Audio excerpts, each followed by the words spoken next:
After my stepfather died, I drove 6 hours to help my mom sell the house. I spent weeks cleaning, fixing, packing. At closing, I found out she'd already signed it over to my stepbrother.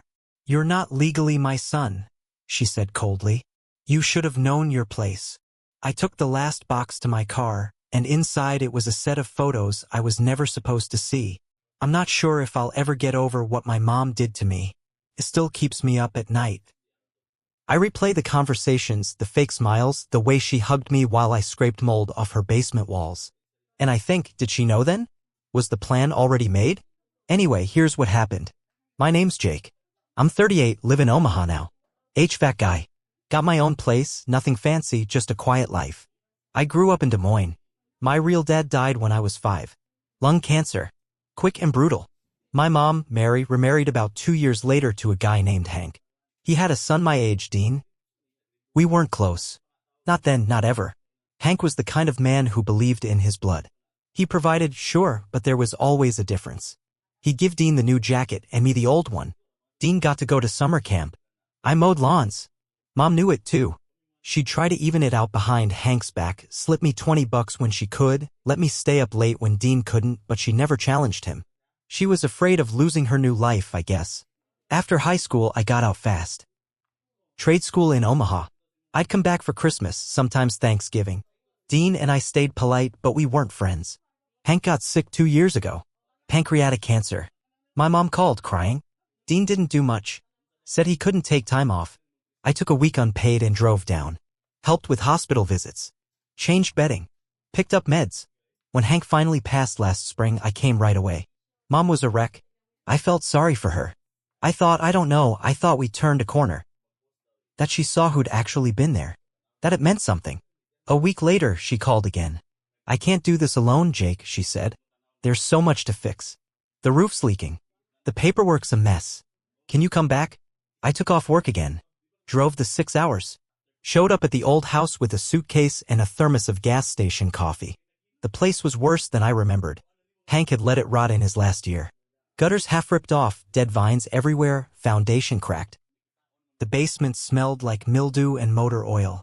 Mom kept saying she wanted to sell it and move into a condo. She said she didn't have anyone else. So I got to work. Every day I was up at 6. Painted the siding. Cleaned out the attic. Replaced the toilet that had been leaking for months. I even fixed the back steps that had been broken since Dean and I were teenagers. 3 weeks. I didn't ask for a dime. I brought my own tools. Paid for some of the repairs out of pocket just to speed it up. Mom kept making me pie and saying, "You're a blessing, Jake." She'd cry sometimes. Hug me. Said I reminded her of my dad. Then came the day of the house sale. She told me to drive her to the lawyer's office. Said she was nervous. She dressed up real nice, hair done, makeup, one of those church dresses she saved for special occasions. When we pulled up, she told me to wait in the car. "They just need my signature," she said. "Won't take long." I waited almost 30 minutes. When she came out, she looked different. Cold. Distant. "It's done," she said. "The house is transferred." I smiled. "That's great. When does the check come in?" She looked at me like I was a stranger.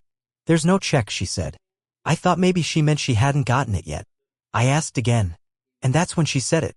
"I signed the house over to Dean. It's his now." I stared at her. "You, what?" Her eyes didn't even flicker. "It's his. He's Hank's son. It belongs to him." I couldn't believe it. I said, "You told me you were selling it." "I changed my mind," she said. "Dean's blood. You're not legally my son. You should have known your place." I sat there frozen. I don't remember what I said next. Maybe nothing. I just remember the way my heart felt. Like it got yanked out and dropped in cold water.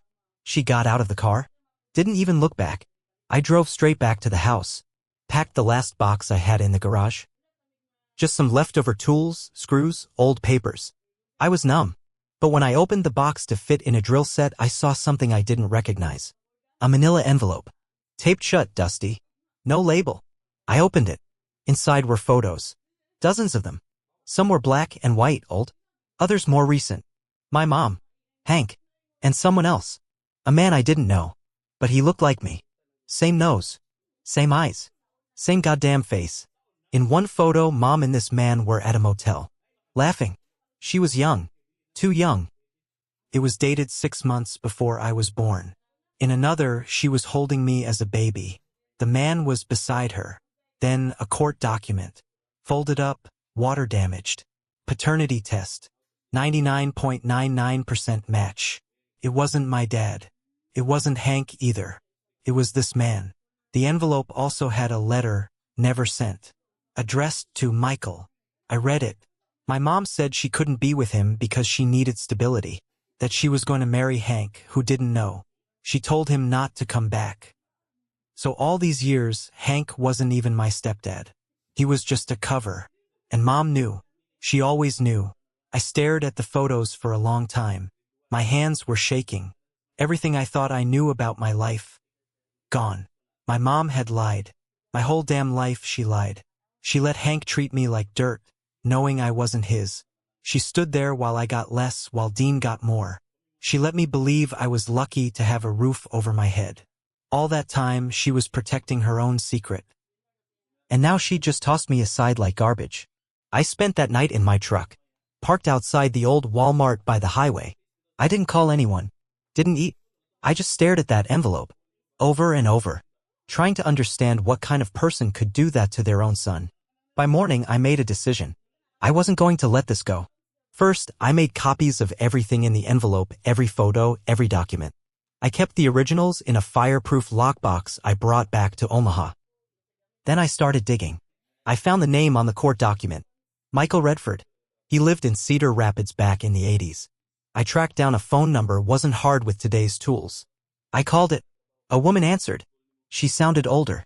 Hello? Is Michael Redford there? There was a long pause. He passed away 2 years ago. Who's this? I didn't answer right away. My throat tightened. I think he might have been my father. Another pause. Then, are you Mary's boy? My heart stopped. Yes. She didn't ask anything else. Just said you should come. I made the drive the next day. She was his sister. My aunt. Her name was Diane. We sat on her porch drinking iced tea. She showed me a photo of Michael from 5 years ago. It was like looking in a mirror. He always wondered about you, she said. Said Mary shut him out. He wanted to fight, but she made it clear. Said Hank was rich, stable. Told Michael to disappear. Did she ever tell him I wasn't his? Oh, he knew. There was a test. She made him sign away rights. Said it was best for everyone. I told her what happened with the house. About what my mom said to me. Diane got real quiet. Then she stood up and went inside. When she came back, she handed me a thick folder. He left this for you. Just in case. Inside was a letter. A will. A copy of a trust fund. My jaw dropped. Michael had left me $86,000.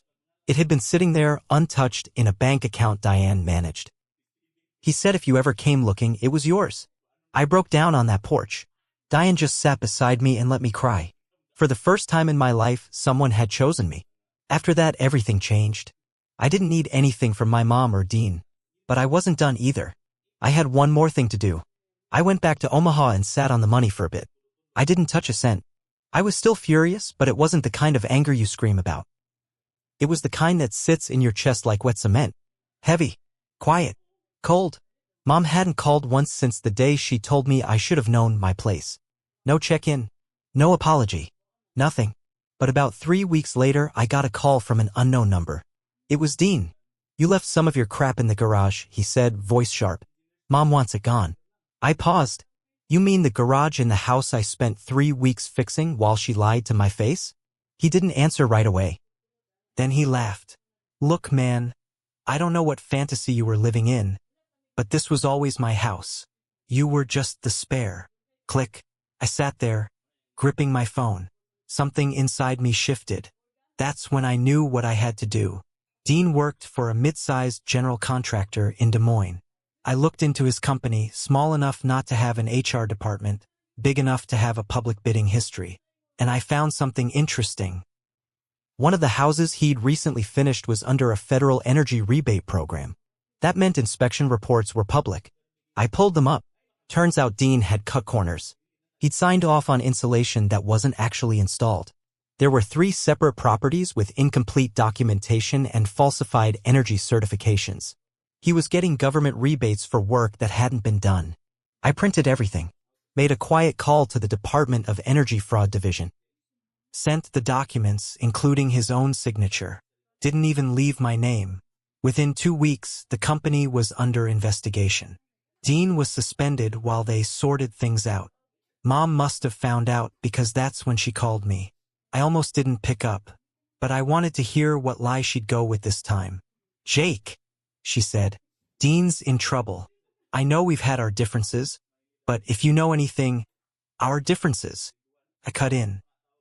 You mean like how you let me clean piss stains off a mattress while you were giving the house to your real son behind my back? She went quiet.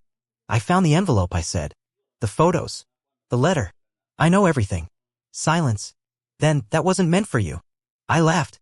No, I bet it wasn't. Just like I wasn't meant to be anything but your backup plan. She tried to talk again, but I hung up.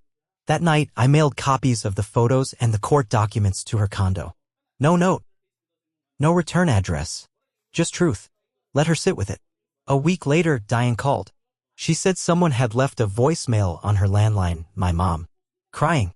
She wants to talk to you, Diane said. She had her chance, I said. She made her choice. Then Diane paused. There's something else. I waited. She didn't sign the house over herself. What do you mean? She gave Dean power of attorney last year. Quietly. When Hank got really sick. It was part of some legal move to avoid probate.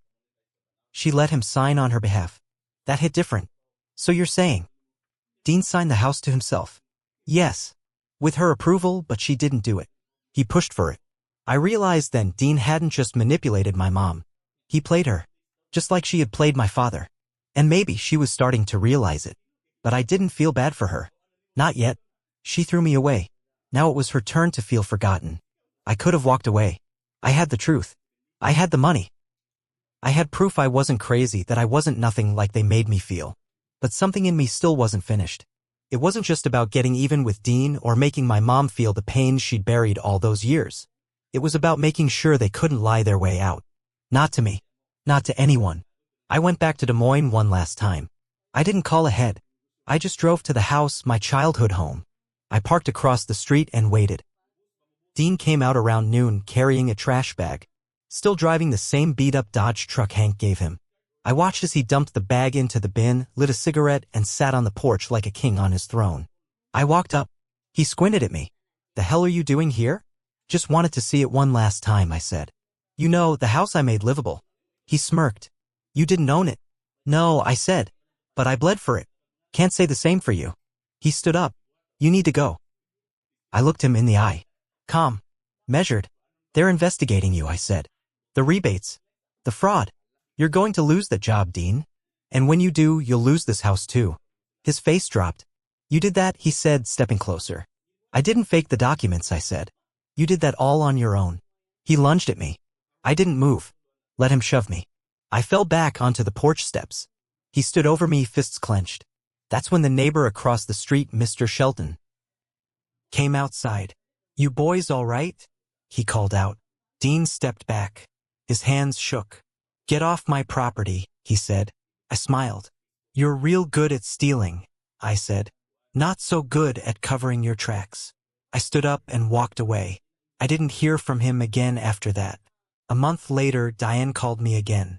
This time with news. Dean had been fired. The investigation uncovered 6 fraudulent rebate filings. Charges were pending. The company had dropped him like a bad habit. And worse? He defaulted on the mortgage. The house wasn't paid off. Turns out, he took out a second loan behind my mom's back to buy a truck and a boat 2 years earlier. When the house went into his name, he got the debt too. Foreclosure hit fast. The house was auctioned off. My mom? She called me again. I didn't answer. She wrote a letter. Said she didn't know about the second loan. Said Dean told her everything was handled. She begged me to call her. Said she made a mistake. That she was scared. Alone. I read it twice. Then I folded it, stuffed it in the envelope with the old photos, and mailed it right back to her. No note. Just that man's face. The man who was really my father. Let her look at it every day. Let her remember the son she tried to erase. As for me, I cashed out Michael's trust and bought a small place on the edge of Lincoln. Nothing big, but mine. I put the photos in a safe. Started therapy. Started letting go. But I'll tell you this. If there's one thing I learned, it's that blood doesn't make you family. Loyalty does. And I gave mine to people who never earned it. Never again.